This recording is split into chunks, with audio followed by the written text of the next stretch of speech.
غور کرے، مذہب اسلام یہ غلامی کسی باپ کے نہیں بلکہ آمنہ کے لال کے لیے.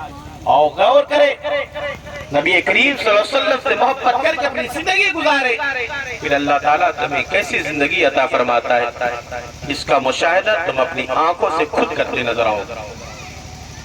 پیارے آقا کے پیارے صحابی جس سے زمانہ حضرت جابر رضی اللہ تعالیٰ عنہ کے نام سے جانتا اور پہچانتا ہے، آپ روایت فرماتے ہیں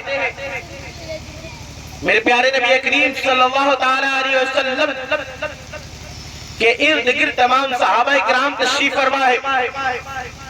حضرت ابو بکر صدیق صداقت کے تاجدار تشریف فرما ہے. آپ فرماتے ہیں اتنے میں وقت کا امیر المومنین عمر فاروق اعظم اپنے ہاتھ میں توریت شریف کا نسخہ لے کر پہنچا. وقت کے امیر عمر فاروق اعظم توریت شریف کا نسخہ لے کر کے آئے نبی کی بارگاہ میں. عرض کیا یا رسول اللہ میرے پاس یہ توریت شریف کا نسخہ ہے. میرے نبی نے کوئی جواب عطا نہیں فرمایا، میرے نبی نے کچھ نہ ارشاد فرمایا. پھر عمر فاروق اعظم نے عرض کیا یا رسول اللہ میرے پاس یہ توریت شریف کا نسخہ ہے. میرے نبی نے کوئی جواب نہ دیا. اب عمر فاروق اعظم کرتے کیا ہے؟ غور کریں.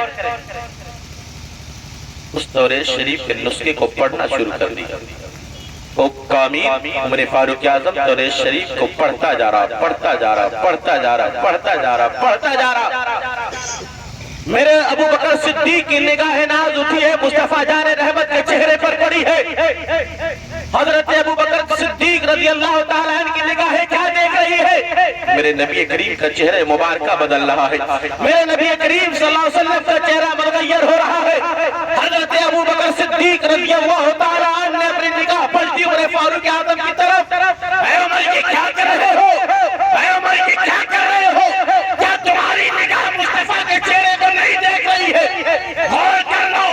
وقت امیر عمر فاروق اعظم اپنی تلاوت کو بند کرتا ہے، نگاہ مصطفیٰ جان رحمت کے چہرے پہ ڈالتا ہے.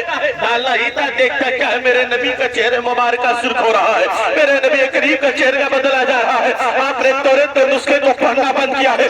نبی کے قدم ناز پر گرے ہیں. گرنے کے بعد عرض کیا یا رسول اللہ میرے ماں باپ آپ کے قدموں پہ قربان جائے.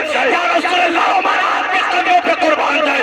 یا رسول اللہ میں رب کے رب ہونے پر راضی ہوں، میں رسول کے رسول ہونے پر راضی ہوں، اور میں مذہب اسلام کے سچے دین ہونے پر راضی ہوں، اور آمنہ کے لال پہ جو کلام مقدس نازل ہوا اس کلام سے بھی راضی. غور کریں نبی کریم صلی اللہ علیہ وسلم سے محبت کرنے والوں. اب جب عمر فاروق اعظم نے اتنا عرض کیا نا، یہ عمر فاروق اعظم کی زندگی کا عمل کہ جب نبی کریم صلی اللہ علیہ وسلم کی بارگاہ میں حاضر ہوتے، کوئی بات منوانی ہوتی اپنی یہی جملہ کہتے یا رسول اللہ میرے ماں باپ آپ پر قربان جائیں. یا رسول اللہ میرے والدین آپ پر قربان جائیں. اب اتنا عرض کیا عمر فاروق اعظم نے یا رسول اللہ میں رب کے ربوبیت سے راضی ہوں، میں مذہب اسلام کے سچے دین ہونے پر بھی راضی ہوں. یا رسول اللہ میں رسول کی رسالت سے بھی راضی ہوں، کوئی شک نہیں یا رسول اللہ. پھر وقت کا نبی اپنے چہرے کو بدلا، اپنے چہرے کو اپنی نگاہ ناز کو پلٹا، عمر کی طرف ڈالا.